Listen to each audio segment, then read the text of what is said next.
সোনামুড়া মহকুমার মোহনভোগ আরডি ব্লকের অন্তর্গত গ্রামতলী গ্রাম পঞ্চায়েতের কাঁঠালিয়া মোড়া ৫ নম্বর ওয়ার্ডের বাসিন্দা সিদ্দিক মিয়া গত প্রায় ৩৫ বছরেরও বেশি সময় ধরে দেশে বিদেশে বিভিন্ন প্রজাতির ফল ও ফুলের নার্সারি গড়ে তুলে জীবিকা নির্বাহ করছেন। পাহাড়ের উপরে গড়ে ওঠা তার এই নার্সারিতে বর্তমানে ১,০০০-এরও বেশি চারাগাছ রয়েছে। শুরুর দিকে সামান্য কয়েকটি ফুল ও ফলের চারা এবং বীজ রোপণ করে নার্সারির ভিত্তি স্থাপন করেন তিনি।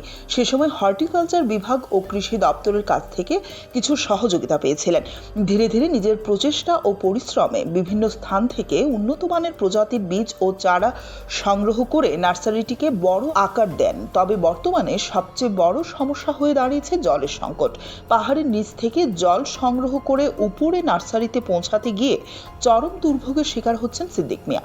২০১৮ সালে সরকার পরিবর্তনের পর বিভিন্ন দপ্তরের আধিকারিকরা তার নার্সারি পরিদর্শনে এসে নানা প্রতিশ্রুতি দিলেও বাস্তবে তিনি পেয়েছেন মাত্র কয়েকটি জলের পাইপ। তৎকালীন মুখ্যমন্ত্রী বিপ্লব কুমার দেবের হাতে জাপানের জায়গা প্রজাতির ২টি আম তুলে দিয়ে আর্থিক সহায়তার আশ্বাস পেয়েছিলেন সিদ্দিক মিয়া।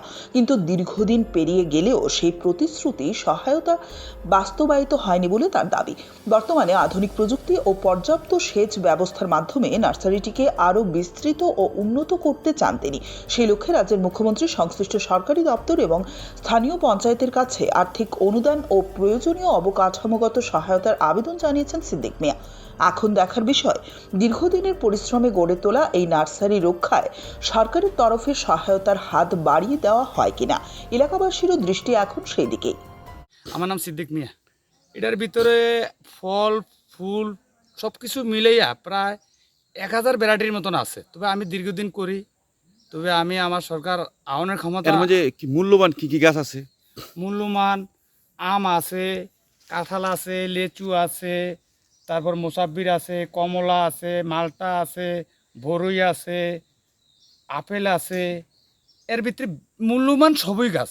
এর মধ্যে বাইরের কোনো বীজ আসেনি বা গাছ আসেনি? বাইরের বীজ আছে, যেমন চ্যাংমাই, কিউজাই, বাড়িফোর, বাড়ি ওয়ান, এগুলো বাইরের ভ্যারাইটি। যেমন আরও আছে, যেমন সূর্যডিম আম, সে তুলে জাপান। আমি চিফ মিনিস্টারও দিয়েছিলাম, বিপ্লব দেবের গিফট করছিলাম। আচ্ছা আচ্ছা। তো স্যারে তো আমার আশ্বাস দিয়েছিল, আমি কিছু পাইছি না। কত বছর ধরে আপনি নার্সারিটা চলছে? আমি প্রায় আজকে ৩৫ বছর। যখন আমরা নতুন সরকার আমরা আনছি, তখন আমি 2টা আম গিফট লিয়ে গেছিলাম স্যারের কাছে।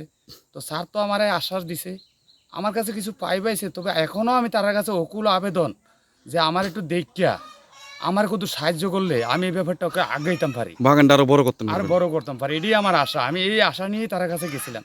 কিছু আইছিল আর মনে করেন তারা সংযোগ দেন। আমি প্রতিমন্ত্রীর কাছেও গেছি, বিপ্লব দেবের কাছেও আমি সাক্ষাৎ করছি আম লইয়া। দেখেন তারা আমার সবাই আশ্বাস দিছে, তবে আমার কাছে কটা ফাইভ আছে।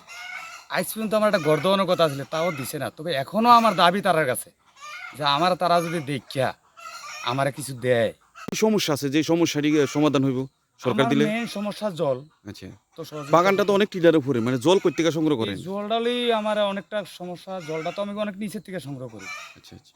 তবে আমার যদি কিছু একটা করতো, আমি তাতে সরকারের কাছে একটা সাহায্য চাইতেছি। সাহায্য চাই।